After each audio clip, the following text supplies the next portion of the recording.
रो रही है धरती अंबर, रो रही जल की धारा। चले चलू चले चलू चले चलू। हो जाओ तैयार साथियों, हो जाओ तैयार। ऐ मिति 2076 साल फागुन 17 गते शनि दिन सप्तरी जिला के पातो चलू। नगरी में अलख जगाने आया हूँ मैं स्वराजी।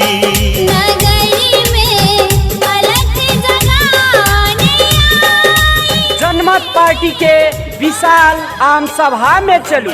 और आम सभा का संबोधन करबाक हेतु मधेशक महान नायक डॉक्टर सीके राउत आबि रहल छथि। बिलख बिलखी कहे मधेश, सुन लो पुकार हो विकास कैसे होई जब बढ़ल भ्रष्टाचार। संपूर्ण जिलावासी, नगरवासी, गांववासी, बुद्धिजीवी, पत्रकार, उद्योगी, किसान, भाई बहन, माता, काका काकी, भैया भौजी, मौसा मौसी, संपूर्ण महानुभाव से हार्दिक आग्रह अछि कि ऐ विशाल आम सभा के शोभा बढ़ेबाक लेल जनमत पार्टी डाकनेश्वरी नगर समिति सप्तरी हार्दिक आग्रह करैत अछि। संपूर्ण महानुभाव लोकनि ऐ आम सभा में आबि कऽ मधेशक महान नायक डॉक्टर सीके राउत के वाणी का श्रवण करी।